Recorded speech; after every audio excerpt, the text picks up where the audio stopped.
અરે રસિક હૈડા વહે મર્મ મુખ મંડળે અને માનવી મીઠડા ઈ પ્રેમ ભીના પાણી જ્યાં આકરા મર્દની મૂછના અને લલિત લાવણી જ્યાં સુંદરીના અરે સજળ ધન રાજ્ય જબકતી બાજતી ઘૂંઘટે ચમકતી ઈ રાજ રમણી એવી ભારતી ભૌમની વંદુ તને માવડી તને ધન્ય હો ધન્ય સૌરાષ્ટ્ર ધરતી તને ધન્ય હો ધન્ય ગુજરાત ધરતી ઈ ભારતની જે ભૂમિકા છે આ ધરતી મહાપુરુષોની ધરતી છે અને એમાં આખા વર્ષમાં વારે વારે આપણા ભારત દેશની અંદર અનેક તહેવારો આવે છે એમાંનો એક તહેવાર એટલે ધનતેરસ પણ ધનતેરસનો ઇતિહાસ શું છે ધનતેરસમાં ધનની પૂજા લોકો શા માટે કરે છે એની બધી આ વાત છે ધનતેરસનો ઇતિહાસ શું છે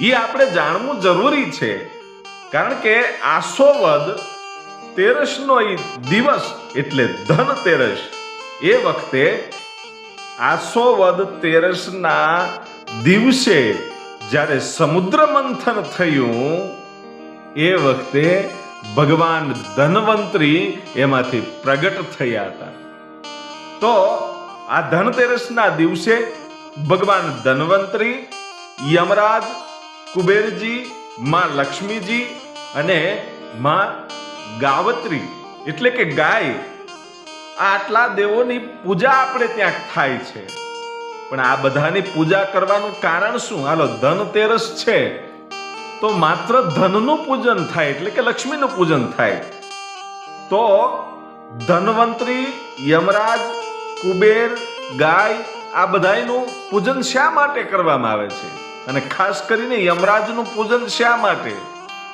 આપણો દેશ ભક્તિવાળો દેશ છે મિત્રો એટલે ધનતેરસનું આપણે ત્યાં ખૂબ જ મહત્વ છે એટલે મારે જે વાત કરવી છે કે જ્યારે દેવો અને દાનવો મળીને સમુદ્ર મંથન કર્યું એ વખતે એમાંથી જે અમૃત નીકળ્યું હતું ને એ અમૃત ઓટોમેટિક નહોતું નીકળ્યું એ કોઈ એને લઈને આવ્યું હતું એ કોણ હતું એ ભગવાન ધન્વંતરી હતા જે અમૃત લઈને આવ્યા હતા એ સમુદ્ર મંથન માંથી જે અમૃત નીકળ્યું એ અમૃત ભગવાન ધન્વંતરી પોતાના હાથમાં એક ધાતુના ઈ જે પાત્ર હતું ધાતુનું જે કલશ હતો એ કલશમાં અમૃત લઈને આવ્યા હતા અને ભગવાન ધન્વંતરીએ પોતે જ આ એમ કહેવાય છે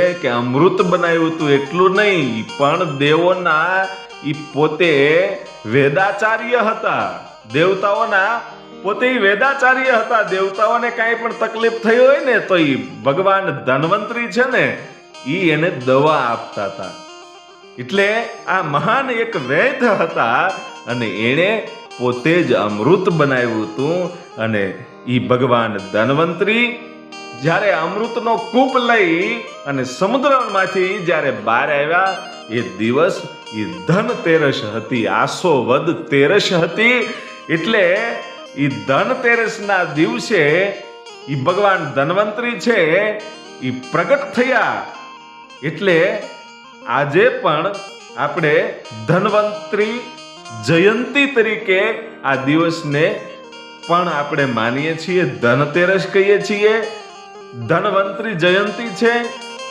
અને ભારત સરકાર રાષ્ટ્રીય આયુર્વેદ દિવસ તરીકે પણ ઓળખવામાં આવે છે આયુર્વેદ દિવસ ધનતેરસના દિવસે કેમ તો આ આયુર્વેદના જ્ઞાતા જે દેવતાઓના વેદ હતા એ ભગવાન ધન્વંતરીનો જન્મ દિવસ એટલે ધનતેરસ એટલે જ ઈ પોતે આયુર્વેદ દેવતાઓને પણ દવાઓ કરતા હતા એટલે આપણે રાષ્ટ્રીય આયુર્વેદ દિવસ તરીકે એ ગણવામાં આવે છે અને ધનતેરસના દિવસે લોકો છે એ ધાતુની ખરીદી કરે છે ધાતુની ખરીદી કરે છે અને ચાંદીની વસ્તુની પણ ખરીદી કરે છે અને ચાંદીના સિક્કા પણ ખરીદે છે.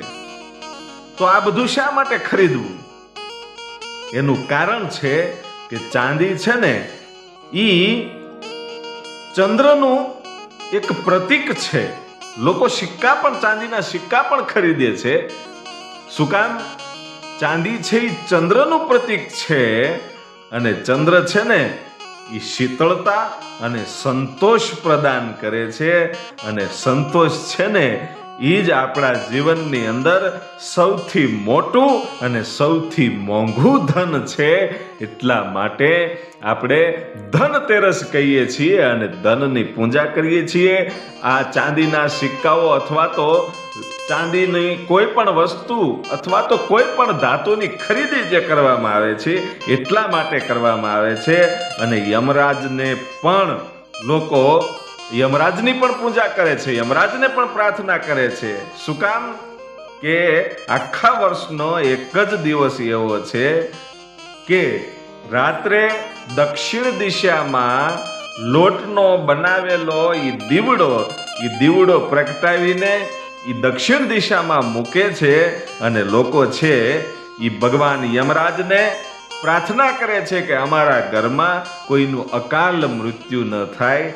એટલા માટે આ યમરાજની પૂજા કરવામાં આવે છે, અને લોકો લક્ષ્મીજીનું પણ પૂજન કરે છે. આ પૂજા ધન પ્રાપ્તિ માટે લોકો કરે છે. અને પૂજા કરતી વખતે જે ધનતેરસ છે, ધનતેરસની દિવસે આપણે પૂજા કરવી હોય તો કરવી કેવી રીતે, એ પણ આપણે જોવું પડે કે લક્ષ્મીજીની આપણે પૂજા કરવી છે તો કેવી રીતે કરવી. કે સર્વપ્રથમ સવારે વહેલા ઉઠી સ્નાન કરી આખાય ઘરમાં ગંગાજળ ચાટવું. ગંગાજળ ન હોય તો ગૌમૂત્ર ચાટી અને આપણા ઘરને પવિત્ર બનાવ્યા પછી ત્યાં પૂજાનું જે સ્થળ હોય ત્યાં બાજોટ મૂકી ઉપર પીળું કાપડ અથવા તો સફેદ અથવા તો લાલ કાપડ મૂકી એમાં માતાજીના ભગવાનના સ્થાપન કરવા. એટલે કે ગણપતિ દાદાનું સ્થાપન કરવું, આપણા કુળદેવીનું સ્થાપન કરવું, માં લક્ષ્મીજીનું સ્થાપન કરવું, અને શ્રીયંત્રનું પણ સ્થાપન કરવું, અને કલશનું પણ સ્થાપન કરવું. અને જે આપણે ત્યાં ધરોડી કહેવાય છે, ધરો, જે ઘાસ ઉગે છે ધરો નામનું, એ ધરોને પણ ત્યાં સ્થાપન ઉપર રાખવું. એક શ્રીફળ અને કોઈ પણ પીળી વસ્તુ, પીળું કાપડ અથવા તો સોનું, કોઈ પણ પીળી વસ્તુ, મીઠાઈમાં કોઈ પણ પીળા રંગની વસ્તુ હોય તો એ પણ સ્થાપન ઉપર મૂકવી. એ પીળી વસ્તુ અને શ્રીફળ અને શ્રીયંત્ર આ બધું જ માં ભગવતી લક્ષ્મીજીને ખૂબ જ વાલું છે. એટલે તમારી ઉપર એ રાજી થશે. અને જ્યારે એને તમે ભોગ ચડાવો ત્યારે શીરો માતાજીને ખૂબ જ પ્રિય છે, અને ખીર છે એ કોઈ પણ નાનકડા એવા ચાંદીના વાસણની અંદર મૂકો તો વધારે સારું.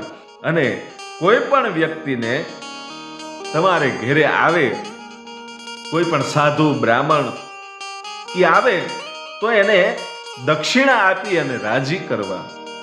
એનાથી માં ભગવતી લક્ષ્મીજી ખૂબ જ રાજી થશે.